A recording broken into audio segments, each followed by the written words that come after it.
ವೀಕ್ಷಕರೇ, ಈ ದಿವಸ ತಮಗೆ ಹೀರೆಕಾಯಿ, ಹೆಚ್ಚಿದ ಹೀರೆಕಾಯಿ, ಟೊಮೊಟೊ, ಈರುಳ್ಳಿ, ಕೊತ್ತಂಬರಿ, ಬೆಳ್ಳುಳ್ಳಿ, ಕರಿಬೇವು ಇವಿಷ್ಟನ್ನು ಹಾಕಿ ಒಂದು ರುಚಿಯಾದ ಚಟ್ನಿಯನ್ನು ತಮಗೆ ತೋರಿಸುತ್ತೇನೆ. ಹಲೋ ವೀಕ್ಷಕರೇ, ಎಲ್ಲರಿಗೂ ವಿ ಪಿ ಭೋಜನ ಚಾನಲ್ಗೆ ಸ್ವಾಗತ. ಹಾಗೂ ಯಾರಾದರೂ ಸಬ್ಸ್ಕ್ರೈಬ್ ಆಗಿಲ್ಲ ಅಂದರೆ ನಮ್ಮ ಚಾನಲ್ನಿಗೆ ಸಬ್ಸ್ಕ್ರೈಬ್ ಆಗಿರಿ, ಹಾಗೂ ಪಕ್ಕದಲ್ಲಿರ್ತಕ್ಕಂಥ ಬೆಲ್ ಐಕಾನನ್ನು ಒತ್ತಿರಿ. ಈಗ ತುರಿದ ಹೀರೆಕಾಯನ್ನು ಒಂದು ಬಾಣಲೆಗೆ ಹಾಕುತ್ತೇನೆ.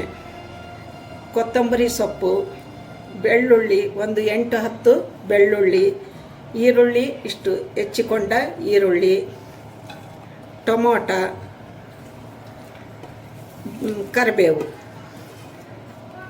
ಮತ್ತು ಸ್ವಲ್ಪ ಒಣ ಕೊಬ್ಬರಿಯನ್ನು ಹಾಕ್ಕೊಳ್ರಿ, ರುಚಿ ಬರುತ್ತೆ. ಸ್ವಲ್ಪ ಒಣ ಕೊಬ್ಬರಿ ಇಷ್ಟನ್ನು ಹಾಕಿದ್ದೇನೆ. ರುಚಿಗೆ ತಕ್ಕಷ್ಟು ಉಪ್ಪು,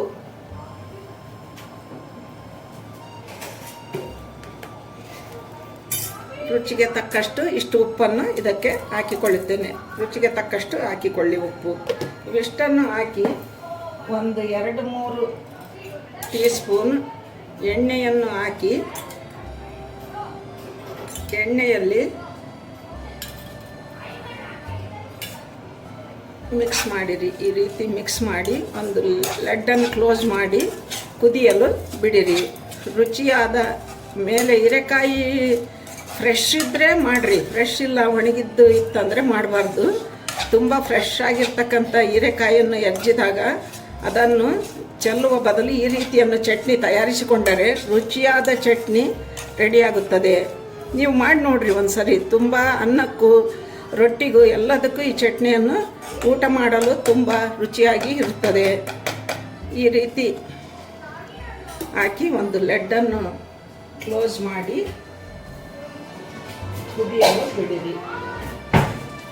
ಈ ರೀತಿ ಒಂದು ಲೆಡ್ಡನ್ನು ಕ್ಲೋಸ್ ಮಾಡಿ ಕುದಿಯಲು ಬಿಡಿರಿ. ಹಲೋ ವೀಕ್ಷಕರೇ, ಎಲ್ಲರಿಗೂ ಸ್ವಾಗತ ಈ ಭೋಜನ ಚಾನಲ್ಗೆ. ಈ ಹೀರೆಕಾಯಿ ಮೇಲೆ ಎರ್ಜಿರ್ತಕ್ಕಂಥ ಸಿಪ್ಪೆಯಲ್ಲಿ ಫೈಬರ್ ಇರುತ್ತೆ ಅಂತ ಹೇಳ್ತಾರೆ. ಆದ್ದರಿಂದ ಇದನ್ನು ಚೆಲ್ಲುವ ಬದಲು ಫ್ರೆಶ್ ಆಗಿ ತಾಜಾ ಇದ್ದರೆ ಮಾತ್ರ ಈ ರೀತಿ ಚಟ್ನಿಯನ್ನು ತಯಾರಿಸಿಕೊಳ್ಳಿ. ಒಂದು 3 ಹಸಿಮೆಣಸಿನಕಾಯಿಯನ್ನು ಚಟ್ನಿಗೆ ಹಾಕಿಕೊಳ್ಳಿರಿ. ಈಗ ನೋಡ್ರಿ, ಹೀರೆಕಾಯಿ ಸಿಪ್ಪೆಯಿಂದ ತಯಾರಾಗುವ ಚಟ್ನಿ ಈ ರೀತಿ ಒಂಬಣ್ಣ ಬರುವವರೆಗೂ ಫ್ರೈ ಮಾಡಿಕೊಳ್ಳಬೇಕು. ಈ ರೀತಿ ಚೆನ್ನಾಗಿ ಒಂಬಣ್ಣ ಬರುವವರೆಗೂ ಇದನ್ನು ಫ್ರೈ ಮಾಡಿಕೊಳ್ಳಬೇಕು. ಈಗ ಇದು ರೆಡಿಯಾಗಿದೆ, ಒಂಬಣ್ಣಕ್ಕೆ ಬಂದಿದೆ, ತಮಗೆ ತೋರಿಸಿಕೊಳ್ಳುತ್ತಿದ್ದೇನೆ. ಇದಕ್ಕೆ ಹಸಿಮೆಣಸಿನಕಾಯಿ, ಬೆಳ್ಳುಳ್ಳಿ, ಒಂದು ಟೊಮೊಟೊ, ಒಂದು ಈರುಳ್ಳಿ.